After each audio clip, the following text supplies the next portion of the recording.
Welcome back to another Season Pass pregame show. I'm Connor Fuxa. I'm Brandon McVay. And I'm Bronwyn Liber. I think first off, we got to get into the game last week, our homecoming game, as well as our first district game against Braswell. Yes, it was a huge game. I mean, unfortunately, I don't think our homecoming game started off how we wanted it to, quickly going down 14-0, but we saw a quick rebound from Kevin having a huge rushing touchdown and then immediately followed by a pick six, which tied the game back up to 14-14 and really got the crowd energized.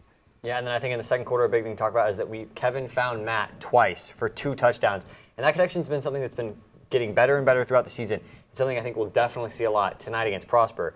But then I think if we're going to look into the second half, we got to talk about how we came out of the half strong. We scored 10 unanswered points to start the second half to go up and get our first lead of the game, 38-35. But then we did slow down, letting Braswell get that 49-38 lead early in the fourth quarter. But our team did not give up, and I think that's the big thing. We see Kevin rush for a touchdown with 7 minutes left to make it a 5-point game, and then we see that 2-minute drill work to perfection. We saw it against Plano East about a week ago that they were not able to execute that 2-minute drill. They ended up losing on that final drive. This time, though, perfect. With 2 minutes, 8 seconds left, we got the ball in our own territory. We went back-to-back with 2 trick plays, then a big run by Kevin, a pass to Isaiah to put us down on the 10-yard line with 10 seconds left, and then that touchdown to Isaiah to give us the win. In that game, Isaiah had a rough game the whole entire way throughout the game, besides that last drive. And that just shows how, for a wide receiver, one drive and one play can really just make the game. For sports in general, you really just have to have that short time mindset mentality. It's you had a bad play, so what? Next play, and I think that's exactly what we saw Isaiah do, which led to such a successful game. And can we go back to last week when Brandon talked? He called the Matt and Kevin combination. We saw that spark throughout the game, and I think that's what really led to what we saw as the final score. And then Kevin continues to show growth as coming out from week 1 where we saw a lot of turnovers, and just this offense in general, a lot of turnovers, fumbles, but this week we had no turnovers, and he had 6 touchdowns. And it's not just him improving as a thrower, but also as a runner. We see a lot of read options, a lot of pitches, which I think will be a big factor in this game against Prosper. Yeah, I think a big thing to talk about is those turnovers between the two different teams as we look into tonight's game against Prosper. Like you said, Rock Hill, we turned over the ball a lot week 1. But then week 2, we had no turnovers. Week 3, we had the 1 pick from Kevin, but it was on the last play of the game, just kind of like a Hail Mary last effort kind of play. And then no turnovers this past week. Rock Hill has continuously gotten better and better and better at turnovers.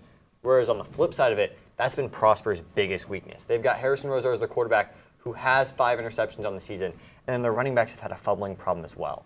And I think that's going to be a big issue with our defense, as we've seen Jonah be able to get the tackles, cause fumbles, and the guys up front with Casey, he's able to get into the backfield and get hits on the running back and cause a lot of fumbles.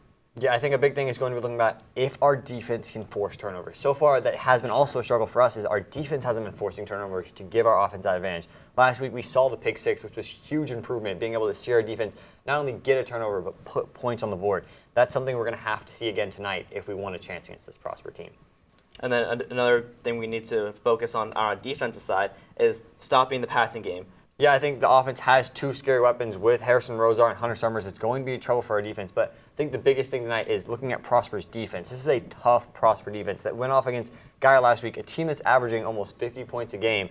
They held them to 23, and then when they faced off against Jackson Arnold, the OU commit quarterback held him to 72 yards, 1 touchdown, and they picked him off. Well, we saw that exactly last year from Prosper's huge defense when they faced him in the 4th round of the playoffs and held him to like 25 points.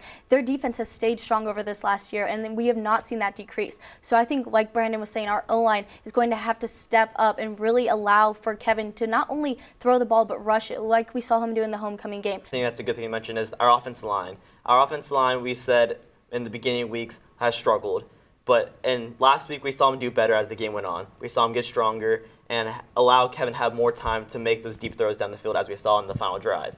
So I think that's going to be a big thing this week is our offensive line staying strong and continuing to getting better, facing a better defense, a better D-line, and just staying together and giving Kevin time to open up the passing game, which will then open up the running game. Yeah, I think that's a good point, how the passing game opens up the run game. I think it goes vice versa as well. The running game opens up the passing game. So if we can see Kevin, Victor get out there and rush for a lot of yards early, then we'll open up the passing game for maybe a deep shot to Keanu Morrison or those slant routes to Matt Wagner. And I think those tie perfectly into our pick'ems for the week, so why don't we roll into that? Yeah, I know last week we did really well. We talked about how for our pick'em we'd get more than 400 offensive yards. We did. We talked about how Matt Wagner would get a touchdown, and he did. But our MVP picks were wrong. None of us picked Kevin Sperry to go for 3 passing touchdowns and 3 rushing touchdowns. So I think the first question we got to tie into tonight, speaking of the run game, would be, do you think Victor or Kevin will rush for more yards tonight? I think Kevin's going to rush for more yards, and not necessarily because Victor's not going to get the opportunity. I just think there's going to be a lot of read options and a lot of open space on the field with Kevin being able to adapt on broken plays and gain extra yards with his legs. Yeah, I think I'm going to have to go Kevin as well because of the broken plays like you're talking about. Kevin thrives when there's pressure on him and he has to go outside the pocket and make a play for himself. And I think that's what he's going to have to do a lot tonight. There's going to be a lot of broken pass plays that he's going to have to get outside and just run. And he's also proven these past couple weeks to be a very contact-like rusher. Usually quarterbacks, they slide, they avoid contact. He is trying to run through people. And I think that is something that has been effective for him and will help him get more rushing yards tonight. I'm going to have to agree with the both of y'all. I think Kevin is going to rush more. And like Brandon said, not that Victor's not going to have the opportunities, but with Prosper having strong corners, I think Kevin's really going to have to more so look for those gaps. Yes, he'll have the passing opportunities, but also playing off of what Connor said, I think he's really going to push the ball. He's going to be strong. He's not just going to go slide for the first down. He's going to want to run it all the way to the end zone like we saw him do in the homecoming game. He really strived getting it not just through the D-line, but all the way to the end zone. I think that's why he's going to outrun Victor this week. Yeah, I think the perfect way to put that is just yards after contact. He's been amazing at that. Now, I think next question we got to look at is which team will win the turnover battle? We talked about how Prosper has a turnover problem, but then we talked about how Rock Hill hasn't done an amazing job of forcing turnovers. So what do you think? I don't think there's going to be as many turnovers as we may think, just because Prosper does have a strong defense. I think Kevin and Victor have been better with the fumbling, and they'll be more cautious, as well as Prosper. They know that they have a very well-rounded team, and they don't want momentum to turn the other way, because that's how teams that you think are worse than you end up beating you, is with momentum turning their way. So I feel like Prosper will end up winning the turnover battle, but I feel like it's like 1-0. Yeah. I'm honestly going to go a different route. I think it's going to be the exact opposite. The animosity and energy in this stadium is going to be electric and crazy for especially a young quarterback like Kevin.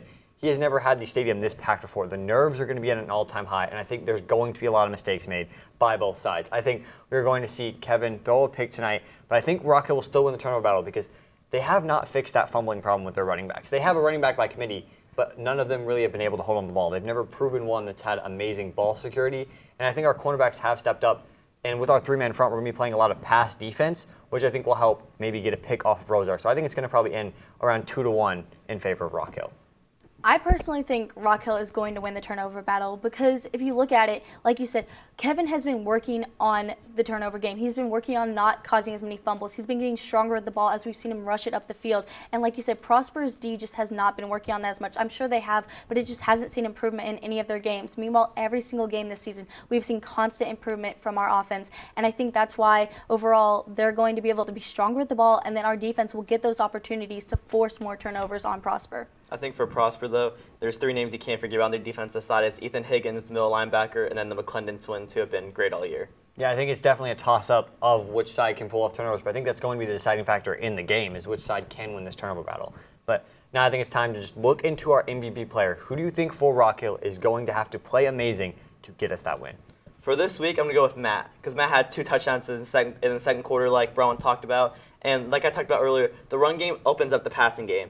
And we talked about a lot how they've done well. Prosper's defense has done well in the passing game. Well, I feel like they're really going to focus on our running game and how strong it's been over the past few weeks. So I think they're going to focus a lot on Victor and Kevin running the ball. So I think that's going to open up a lot for play-action plays and for quick routes for Matt to get open and eventually a deep shot towards the end of the game for Matt to score a touchdown. Yeah, and obviously Matt is definitely the number 1 option for Kevin, so it's a great pick. But I'm going to go on the other side of the ball. I'm going to go defensively. We need our defense to step up, and it's going to be surrounded by one man, and it's Jonah Bowman. We've talked about him plenty of times before on the show. He averages almost 11 tackles. He has a sack. He has a forced fumble.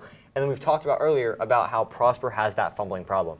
When their running backs get hit hard by big linebackers, they fumble the ball. And they had, even like looking at week 2 for them, they had 5 fumbles that week. Now, 3 of them were recovered. Only 2 turned into turnovers.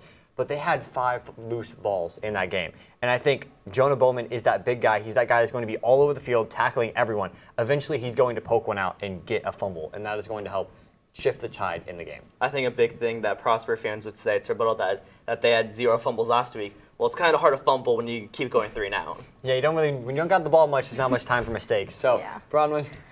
For my MVP pick, I don't know how we haven't picked him yet, considering he's the name you hear in and out of the halls, but I'm going with our quarterback, Kevin Sperry. Multiple D1 offers, and as we saw, just every game continuously getting better.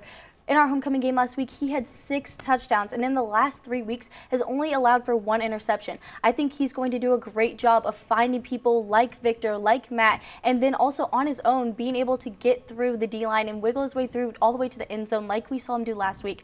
I think he's honestly the obvious pick, and that he's going to go and do incredible things as we've seen him continuously get better every single game this season. I don't think that's going to stop for this Friday. Yeah, let's just hope one of us this week can get our MVP pick right. So far, we've done great. The other 2 picks, but the MVP, we are all 0-2. So let's see. Hopefully Kevin keeps finding Matt and makes my pick come true. Hey, I mean, Well, we'll take for the now, stats. that's all I think we got for this week's pregame show. I'm Connor Fuxa. I'm Brandon McVay. And I'm Bronwyn Liber. Let's go, Blue Hawks.